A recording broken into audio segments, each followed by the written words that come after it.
Right? Let's get straight to the point, because that's how I speak. And frankly, it's how people want to be spoken to these days, directly, honestly, without filters or fluff.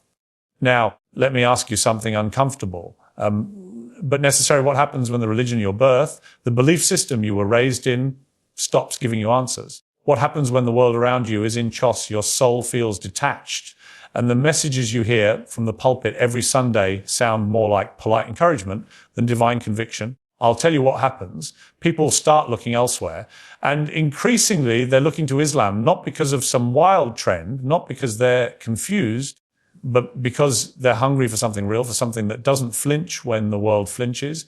And that should concern every complacent Christian leader in the West. No, let me be brutally honest, because that's what you expect from me. People are tired. They're tired of faiths that apologize for existing. They're tired of churches more interested in rainbow flags and coffee shop atmospheres than sacred scripture. They're tired of a diluted theology that tries to make everyone feel good rather than challenge them to be better. And when these same people encounter Islam, whether by accident, through a friend, or even in a moment of desperate seeking, they find something they haven't seen in years: certainty. Islam doesn't whisper. It speaks boldly. It tells you exactly what it believes, how it expects you to live, what your purpose is, and who your creator is. And in a world obsessed with ambiguity, that level of clarity is magnetic. People aren't just converting to Islam because it's exotic or new. No, they're converting because it refuses to compromise. It stands firm. It draws lines. And people respect that, if they don't always agree with it. I've sat with men and women who once called themselves devout Christians, people who wore crosses, who sang hymns, who bowed their heads at dinner tables. And they told me the same thing. I didn't leave Christianity because I hated it. I left because it became hollow. Not all churches, of course. There are powerful, sincere Christian communities still out there, but let's not lie to ourselves. The faith of many has become a performance, not a commitment. And people are waking up to that. Here's the kicker. It's not that Islam is easier. It's actually harder. It demands discipline. It doesn't pat you on the back every time you fail. It expects you to get up, to repent properly, to change your actions, not just your feelings. It calls you to pray 5 times a day, not just when it's convenient. It tells you to fast, not just for health, but for humility. That kind of rigor, that kind of responsibility, that's not a burden. It's a calling, and people, especially those who've grown tired of excuses, are drawn to it. And let's not pretend this is only about religion. It's deeper than that. It's about the human soul crying out for something absolute in an era of constant relativism. Islam, with all its structure, its submission to God, its unshakable identity, it offers refuge from the noise, it offers peace through purpose. And that is irresistible to people whose lives have been defined by spiritual confusion and cultural chaos. Now, some will hear this and get defensive. Are you saying Christianity has no value? Of course not. Don't be daft. Christianity has shaped civilizations. It has inspired profound acts of love and sacrifice. But what I am saying, loudly, is that many expressions of it today have become so afraid of offending, so determined to be like, that they've forgotten how to lead. And where there's a vacuum of leadership, something else will fill the space. Right now, that something else is Islam. So here we are in a world that's watching a quiet shift, not with fanfare, with media coverage, but quietly, persistently, and profoundly. Thousands upon thousands every year are saying, I've found something deeper. I've found something that demands more of me, and I'm better for it. And they're saying it not with shame, but pride, eyes wide open, with hearts convinced.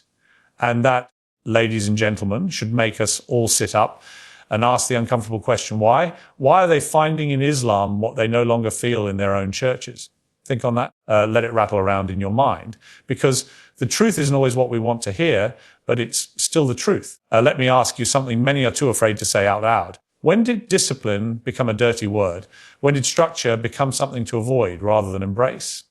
In today's world, everyone seems to want freedom. They want to be free from routine, free from accountability, free from anything that asks more of them than they're comfortable giving. But freedom without responsibility, that's not liberation. That's chaos, and people are waking up to it. That's why we're seeing so many, yes, even Christians, gravitate toward Islam, because it offers something modern society has desperately lost: discipline with dignity. Islam doesn't apologize for expecting more from you. It doesn't care if 5 daily prayers inconvenience your schedule.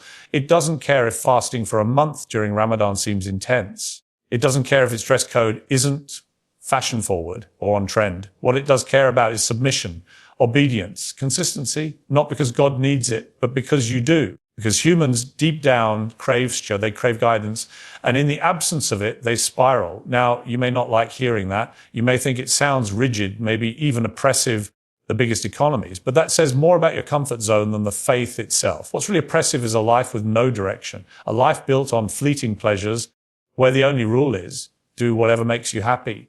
Even when it ruins your relationships, your health, your soul, that's the real trap. And millions are realizing it far too late. I've spoken to people who told me they used to scoff at Islam. They thought it was too strict, too intense, too unyielding.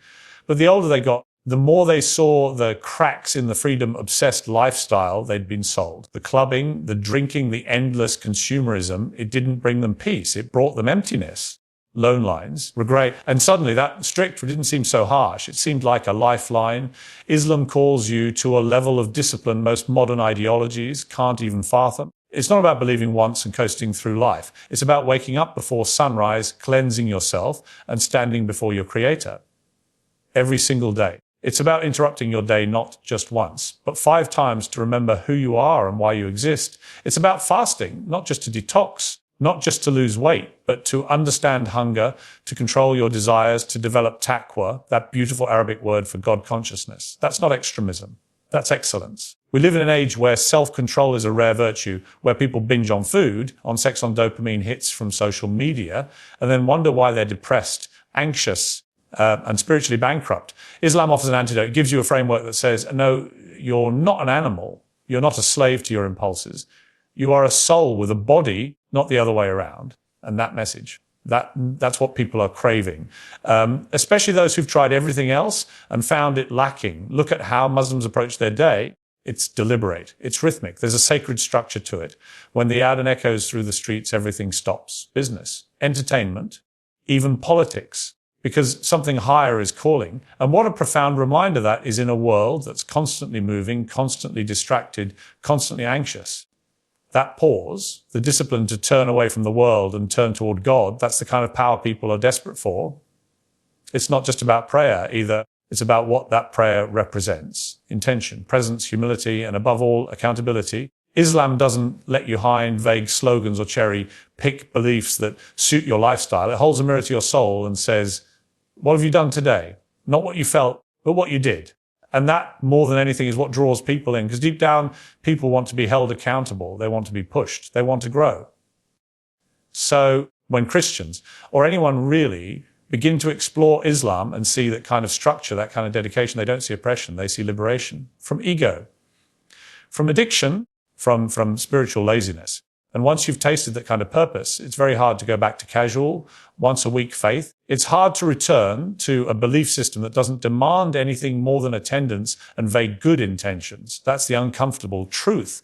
We don't need less structure, we need more. Not out of guilt or fear, but out of love for what we could become if we actually lived with discipline. And Islam offers that pathway, unapologetically, consistently, and beautifully. And maybe, that's why so many are stepping out of their old religious comfort zones and walking boldly toward a faith that demands much, but gives so much more in return. Have you ever walked into a room full of strangers and still felt like you belonged? Not because you knew their names, not because you shared a language, but because there was something deeper connecting you. Something spiritual, something sacred. That's the feeling many new Muslims describe after entering a mosque for the first time, a feeling of instant unity of being seen, not for their background or passport or skin color, but for their shared submission to something higher. It's not just emotional, it's powerful. And in a fractured world where loneliness is at epidemic levels, that kind of unity is nothing short of revolutionary. Let's be brutally honest, most of the world today is more divided than it's ever been. Countries are tearing themselves apart over race, class, gender, and identity. Even within churches, within families, people are finding more reasons to disconnect than to come together. And yet, when you look at Islam, this global force stretching across continents, cultures, and generations, you see something astonishing: uniformity without conformity, diversity without division. You see a black from Nigeria praying to shoulder with a white man from France, an Arab woman from Jordan standing beside a convert from Brazil. No status, no hierarchy, just equality in its most honest form before God. Now let's talk about that, because it's not just poetic, it's deeply compelling. And it's one of the most overlooked reasons people are converting to Islam in such significant numbers. They're not just looking for spiritual truth. They're looking for belonging, not the shallow kind you get from social media likes or a networking event. I mean, real belonging, the kind that says, you are my brother, you are my sister. We worship the same God, and that makes us one. That message in today's electrifying. I've spoken to people who grew up Christian, who went to Sunday school, sang in chairs, attended services for years, and yet never truly felt connected to a larger spiritual family. They believed in God, yes, but they often felt alone in that belief, isolated, disconnected, and then they encountered Islam. Suddenly, they weren't just part of a religion, they were part of a global community, the Ummah. And that Ummah didn't care where they came from. It cared about where they were going. You don't get that in most places anymore, not even in many religious institutions. You walk into a typical church, and people still tend to sit in the same pews, talk to the same groups, drink the same coffee afterward. It's polite, it's familiar, but it's not binding. There's no automatic sense of unity that transcends culture and language. But Islam has that embedded in its DNA. The same prayer is recited in Jakarta as it is in Johannesburg. The same Quran is read in Kuala Lumpur as it is in Kansas. And more importantly, the message is the same: we are one under God, accountable, connected. That's not just faith. That's identity. That's belonging on a level that modern society can't replicate with hashtags and shallow slogans. And it's transforming people, especially those who've spent years feeling spiritually adrift. Think about it. A religion that not only tells you how to live, but surrounds you with people committed to living it alongside. You fast together, you pray together, you celebrate Eid together, you bury your dead with dignity and reverence together. You give to the poor not just because it's good, but because it's required. And you do it not in isolation, but as part of a living, breathing family of faith. That's what Islam offers. That's what people are finding. And they're not just moved by it, they're magnetized. There's something deeply human about wanting to be part of something greater than yourself. It's why we join teams, tribes, movements. But most of those are fleeting, temporary. Conditional Islam, once you step into it, you don't need to explain your past. You don't need to justify your mistakes. You're embraced, not judged, guided, not branded. That kind of unity, that kind of mercy, it's something the modern world desperately needs, and frankly, something most people have never truly experienced before. So when a Christian or anyone sees that level of community, that level of loyalty among Muslims, they don't see separation. They see strength. They see something they've been missing their entire lives. And they ask themselves a powerful, life-altering questioning: what would it feel like to finally belong? Have you ever stopped in the middle of your day, between texts, meetings, emails, news, and wondered, what am I even doing? Have you ever felt the weight of existing without purpose, like you're going through the motions but missing the meaning? If you have, you're not alone. Millions feel that same quiet despair, drifting through life with no compass, no anchor, no sense of real direction. And let me tell you something uncomfortably honest: the modern world has become a master at distraction, but a failure at meaning. That's why people are turning to Islam, not for comfort, but for clarity. This isn't some abstract philosophical debate. It's a very real, very human hunger for purpose. You see, Islam doesn't just tell you what to believe, it tells you why you exist. It answers that piercing, the biggest economies, a turn that so many can't silence in their heart. See, what is the point of all this? And while much of the modern West offers vague affirmations like follow your heart or do what makes you happy, Islam cuts through the noise with something far more powerful. You were created by God for God. Now, I know that's not trendy. I know it's not going to earn you applause at a university lecture or on a talk show couch. But it resonates in the human soul like nothing else.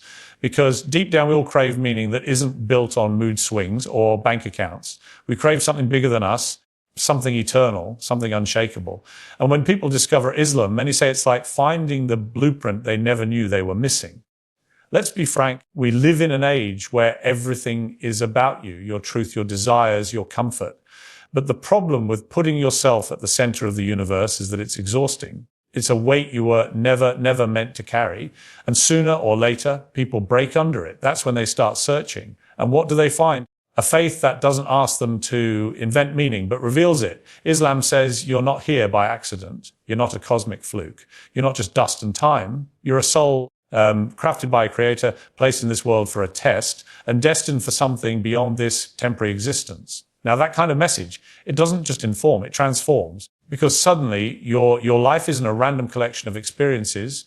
It's a story with a purpose. Your pain has meaning. Your struggle has value. Your discipline, your prayers, your charity, your restraint, all of it becomes part of your journey back to God. That's not just motivating. That's life-changing. I've interviewed countless people, from former atheists to former devout Christians, who've told me the same thing in different words: Islam gave my life direction. They didn't find Islam because they were brainwashed or pressured. They found it because they were searching for something deeper than entertainment, more lasting than lifestyle trends. They found a faith that refuses to dance the culture's tune, a faith that stands firm when everything else bends. And in that strength, they found guidance. Islam doesn't shy away from responsibility. It doesn't sugarcoat. It tells you there is right and wrong. It gives you a framework. It defines morality. It gives you a map, a manual, and a mission. 5 daily prayers, they anchor your day. Fasting, it teaches you to master yourself. Charity, it connects your wealth to your conscience and even the smallest actions. Smiling at a stranger, speaking a kind word, are elevated to acts of worship. Every moment becomes an opportunity to serve your Creator. That kind of purpose, it's addictive because it takes the ordinary and makes it sacred. You're no longer just existing, you're worshipping through living. And let's be clear, that's the opposite of what the modern world teaches. Today, life is about pleasure, about convenience, about you. But Islam says no, it's about Him. And in surrendering to that higher power, you don't lose your identity. So when someone leaves their old faith or steps away from secularism and walks into Islam, they're not running from something. They're running towards something, toward purpose, toward clarity, to economies, toward the peace that only comes when you finally know why you're here and where you're going. That's the kind of truth people are giving everything up to find. And once they taste it, the biggest economies, they don't look back. They finally feel like they're not just alive, they're awake. You ever notice how we live in a world that's obsessed with truth, but allergic to commitment? Everyone wants to speak their truth, even sell their truth, but ask them to stand by an absolute truth, one that doesn't bend to their moods, their politics, their preferences. And suddenly the room goes silent. We are surrounded by a culture that worships relativity. Yet, ironically, people are more confused, more anxious, and more spiritually hollow than ever before. That's not a coincidence. That's the consequence of living without a foundation. And that's exactly why Islam is shaking people to their core, because it doesn't offer truth. It offers the truth unapologetically, unequivocally, universally. There's a reason that when people sit down and read the Quran for the first time, really read it, not filtered through media bias or cultural suspicion. They don't describe it as soft or vague or potic. They describe it as clear, strikingly clear. It doesn't flirt with truth. It declares it, not in a tone of certainty. And in a world where everything feels so uncertain, so subjective, that kind of confidence is magnetic. Let's stop pretending that our content with ambiguity. They're not, though. They're tired of being told everything is a spectrum, that every opinion is equally valid, that morality is just a matter of context. Deep down, they want something that stands tall in a sea of compromise, something they can build a life on, raise a family on, base their decisions on. That's what Islam gives them. A moral code that doesn't change with trends, a worldview that doesn't collapse under pressure, a doctrine that doesn't shift based on convenience. Now, let me be very clear. I've spoken to converts who say this very thing changed everything for them. They were sick of religious leaders apologizing for their faith, sick of watered-down sermons, sick of doctrines that changed every decade just to stay relevant. When they encountered Islam, they were stunned by its intellectual clarity and spiritual consistency. From how to pray to how to treat your neighbors, from dietary laws to criminal justice, from marriage to money, Islam has something to say. Not maybe, not possibly, but this is right and this is wrong. That doesn't scare people. It reassures them. There is tremendous courage in truth. And when a religion has the backbone to stand firm in it, that speaks volumes. It tells you this isn't man-made. This isn't a marketing campaign. This isn't designed to make you feel good. It's designed to make you better. And better doesn't always feel comfortable at first, but it's always worth it. People converting Islam aren't drawn in because they want an easier life. Quite the opposite. They're drawn in because they want a meaningful life. And meaning comes from truth. Hard truth. Truth that confronts you. Truth that challenges you. Truth that doesn't bend when you do. Islam doesn't flatter you. It molds you. It doesn't just love you where you are. It calls you to where you ought to be. There's something profoundly grounding about that. In a time when society changes its values with the latest social media trend, Islam stays rooted. The Quran today is the Quran of 1400 years ago, The prayer you see in a London mosque today is the same prayer performed in Medina centuries ago. The rules of conduct, the definition of modesty, the prohibition of usury, the structure of family, all of it preserved, not rebranded, not reserved, and that the preservation is no accident. It's part of why people trust Islam, because it doesn't feel like it came human minds trying to please other humans. It feels divine, authoritative, complete. And when someone's soul is searching, that completeness is like water in the desert. So when people walk away from faith that once inspired them, it's not always because they've stopped believing in God. Often it's because they've stopped believing in the man-made modifications that diluted the message. They still yearn for guidance. They still crave truth. And when they find Islam, many of them feel they've finally heard God speak without distortion, dilution, without apology. That is the power of truth. And in a world that offers everything except that, it's no wonder so many are turning toward the one place that still holds it high, because deep down, they're not just seeking peace, they're seeking certainty. And Islam offers it. Clearly, consistently, completely. You know, every now and then something happens that jolts a person from their routine. Not just a small change, not a passing thought, but a moment of staggering awakening. A sudden realization that the way they've been living, the way they've been thinking isn't enough anymore. It's not working, something's missing. And that realization, it can be terrifying, but it's also the first step toward transformation. That's what we're seeing with so many people, especially Christians who are converting to Islam. It's not about abandoning their past. Biggest economies. It's about answering a call their soul has been hearing years. Let's not sugarcoat it. The journey of conversion is not easy. It demands a level of honesty with oneself that most people run from. It requires a person to peel back every layer of their identity, their culture, their upbringing, and ask the hardest question of all. What if there's more? What if what I was taught was good, but incomplete? What if truth has been in front of me all along, and I've just been too distracted or too afraid to see it? That kind of introspection doesn't happen in comfort. It happens in crisis. It happens when someone is brave enough to confront their own spiritual discontent. And it takes incredible courage to act on that. Because, let's be converting Islam in today's world, it's not fashionable, it's not convenient, you don't get applause for it. In many circles, you get suspicion, judgment, even hostility. You might lose friends, you might face pressure from family, might be called a traitor to your background, your country, even your race. But still, people are doing it, and not quietly, they're doing it with conviction, with clarity. Because once truth settles in your heart, you can't ignore it. You can delay it, you can resist it. But you can't unknow it. And that's the real story no one wants to talk about. That these converts, these so-called rebels, walking away from centuries of tradition, they're not weak, they're not confused, they're not radicalized, they're resolved. They've done their research, they've asked tough questions, they've wrestled with doubt, and they've come out the other side not broken, but whole. Islam hasn't silenced their minds. It's satisfied them. It hasn't erased their identity. It's refined it.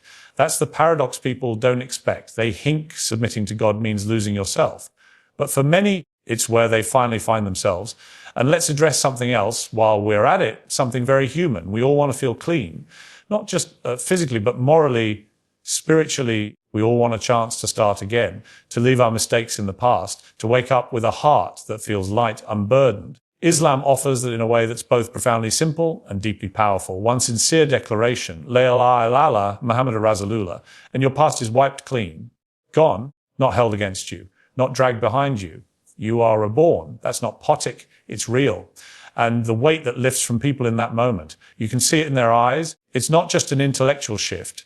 It's emotional, it's physical, it's transformative, because what Islam gives people isn't just belief, it's discipline. It's a framework for how to live. It's a community. It's a daily structure that centers you, no matter what chaos surrounds you. You wake up for Fajr, and suddenly your day has purpose from the first light. You fast in Ramadan, and suddenly your body is under your command, not the other way around. You give in charity, and suddenly your money has meaning. Everything becomes intentional. So for many Christians who feel like their faith has become passive, more ceremony than conviction, Islam reintroduced them to something raw and real. It's not just about feeling close to God on Sundays. It's about walking with God every single day, through every action, every word, every breath. That intimacy, that intensity, it reignites something in people that they thought was lost. It's easy to misunderstand this movement as rejection, but in truth, it's a response. Response to a world that feels increasingly hollow, increasingly loud, and increasingly lost. It's a return to clarity, to structure, to moral grounding. And yes, it's controversial. Of course it is. Because anything that challenges the status quo, anything that wakes people up from their sleepwalk, always is.